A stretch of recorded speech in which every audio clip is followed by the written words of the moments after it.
বন্ধুরা, আমি শিওর যে আপনারা একটা সুন্দর মিল খুঁজে পেয়েছেন। 1975-এর 15ই আগস্ট যখন শেখ মুজিবুর রহমানকে সপরিবারে তার কিছু আত্মীয় স্বজন সহ হত্যা করা হয়েছে, তখন কিন্তু বাংলাদেশ আবার দ্বিতীয়বারের মতো যেন সেদিন স্বাধীনতা পেয়েছিল।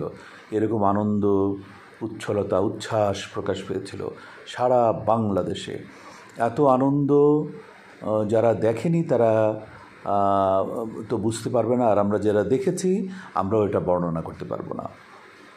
সারা বাংলাদেশে সেদিন যেভাবে মিষ্টি বিতরণ করা হয়েছে, দোয়া মাহফিল হয়েছে, যেভাবে আল্লাহর কাছে প্রার্থনা করেছেন মানুষজন যে জালিম সরকারের হাত থেকে, একনায়কতন্ত্রের হাত থেকে তারা রক্ষা পেয়েছে, সেই স্মৃতিগুলো কিন্তু ভোলার নয়।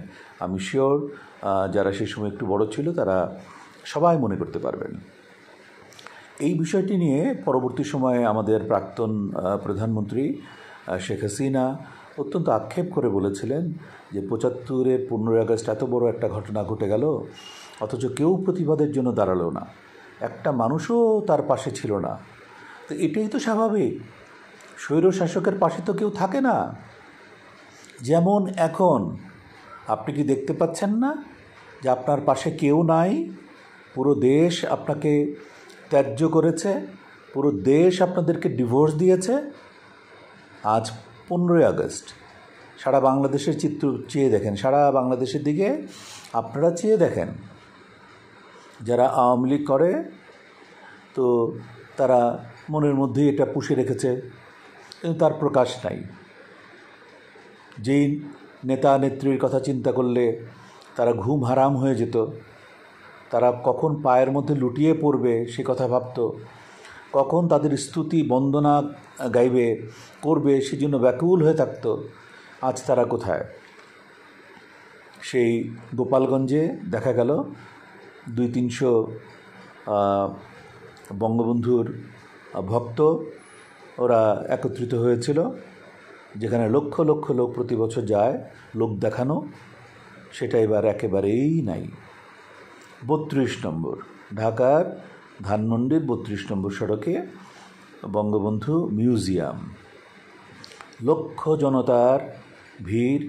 সমস্ত ঢাকার সেই দিনের প্রাণকেন্দ্র সরকারিভাবে প্রজ্ঞাপন জারির মাধ্যমে আমরা মিটিংয়ের পর মিটিং করা হতো যে আমরা কখন কিভাবে রওনা দেব, কোথায় মিট করব, কত শত লোক যাব, কী ধরনের ব্যানার হবে, কী ধরনের পুষ্পমাল্য হবে, কে ওখানে প্রদান করবেন, এগুলো নিয়ে একটা অনেক কর্মকাণ্ড ঘটে যেত। তো আজ কি? কেউ নাই। 32 নম্বরে 10-12 জন, 15 জন, 100 জন লোক এসছে, বাস শেষ। তেমন করে তো কোনো বাধাও দেওয়া হয়নি, নিষেধও করা হয়নি। তবে যেহেতু এই আওয়ামী লীগ, ছাত্রলীগ, শ্রমিক লীগ, যুবলীগ, কৃষক লীগ, তাঁতি লীগ, এই ধরনের যত লীগ আছে তারা অবর্ণনীয় অত্যাচার এবং অপরাধ করেছে গত 15 বছর, যেটা তারা জানে না, তারা বুঝতে পারে না, এখনও বুঝতে পারছে না। তার মাসুল তো তাদেরকে দিতেই হবে, তা আমার খুব দুঃখ লাগছে যে আসলে আমরা কত চিত্র দেখব। আমরা 69-এর গণ আন্দোলন দেখেছি, 70-এর ইলেকশন দেখেছি, 71-এর সেই ডিসকাশন দেখেছি মার্চের 25 তারিখ পর্যন্ত।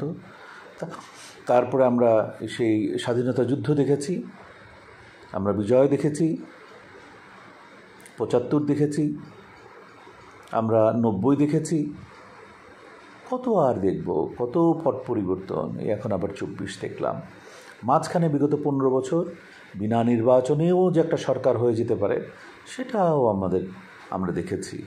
এই ধরনের কালো জিনিসগুলো আমরা আর দেখতে চাই না। আমরা টায়ার্ড। তো যাই হোক, আমি যে কথাগুলো বলতে চাচ্ছি যে আমরা সবাই মঙ্গলের জন্য কাজ করি, একসাথে কাজ করি, মিলেমিশে কাজ করি, সবাই সবাইকে আপন করে নেই।